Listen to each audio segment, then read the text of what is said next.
My first day of student teaching was probably one of the longest days of my life. I remember that day quite vividly because I felt very out of place for several reasons. Now, the obvious one being that I was new to the school, the teacher, and the students. But the second one was due to an unpleasant interaction with my cooperating teacher. Miss Korn assumed that I was Japanese and felt the need to tell the class that I was from some faraway land. I remember coming home that day exhausted physically and mentally. Yet as I tried to sleep, I kept wondering if this is what every day was going to feel like. Luckily, the next 7 weeks got better. As I got to know my students, I noticed that many of them came into the school with zero knowledge of the English language. I initially distanced myself from my students because I couldn't speak Spanish, nor did I come from the same background as them. But I wanted to be able to relate with them, not just as their teacher, but also as a human being. So about 3 weeks in, I was trying to come up with a lesson plan and started thinking about how I could incorporate my cultural heritage into something fun and educational. In light of Chinese New Year's, I started writing a lesson about the holiday and the traditions that are part of it. The first day I taught my lesson, my kids were loaded with questions. What does that mean? What does that say? Why do they do that? Etc., etc. I found myself feeling guilty not knowing many of the answers to their questions. So on the second day, I prepared a little bit more beforehand and was ready to present my teachable moment. I showed the same PowerPoint to the kids, of which they asked the same questions of curiosity. But I then paused for a moment and broke out of teacher mode.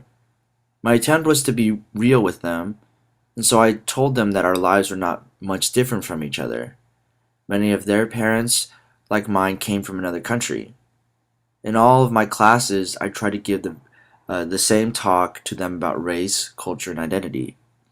I knew that sooner or later these students would feel the push and pull of racism like I did in my youth. I hope that through my lesson, my students would come to understand that we are all connected in some way, no matter if we look different or come from another culture. Overall, my experience with Miss Corin turned out to be good. Even though we had a rough start, I truly did learn a lot about what it means to be an elementary school art teacher. First of all, Miss Korn showed me that it always is great to be energetic and passionate about what you're teaching. She also showed me that even after 8 years of teaching, there is always room for learning and growth as a teacher. I learned very quickly that teaching is about trying, failing, and trying again. Miss Korn would always say at the end of the day, it's just art. No lives are lost and no one is getting hurt. Most importantly, that statement freed me from the burden of second guessing myself.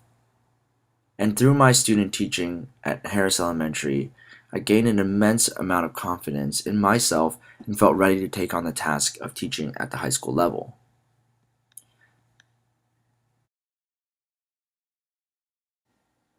So let me just say that moving to Austin High School was like night and day.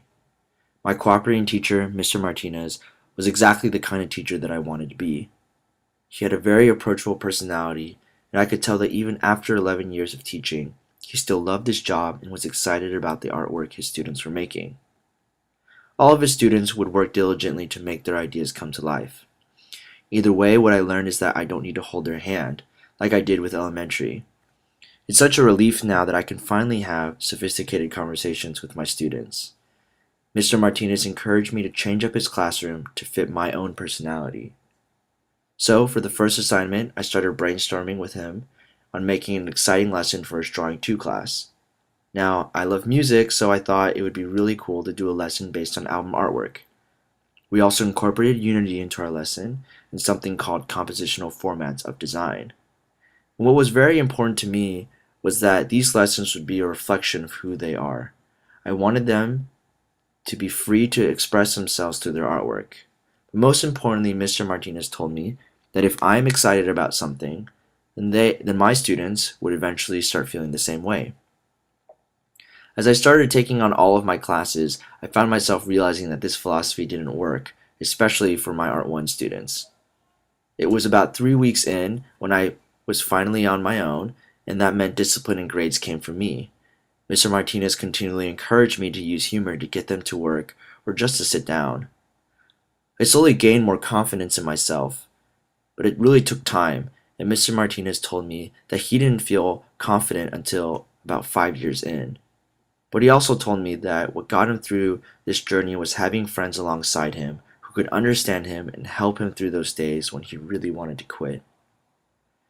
The last day of my student teaching was an emotional roller coaster for me. During lunch that day, two Austin high school students got into a car accident and were pronounced dead on the scene. By the end of the day, our principal held a faculty meeting to confirm the information that was being passed around. There were many tears that day, both from the students and the teachers. But most of all, I wished that I could have been there for my students, especially in a time like this. That day I learned that teachers became more than what they signed up for. They became counselors, parents, friends, and even family. And strip away all of the pedagogy, and what I know is that I need to see my students as human beings who have issues and problems that need to be expressed. In their high school lives, they will have many options in which those problems will manifest, whether through violence or drugs or depression. Instead, I hope that these students will choose the arts as their means to express themselves freely and honestly. Before, I was proud to call myself an artist, but now I can finally say with confidence that I am an art teacher. I took attendance, I wrote library passes, I gave somebody a 0, I recommended artists, readjusted their portions, and challenged their ideas. I came, I saw, and at the end of the day, I told myself that I tried my best.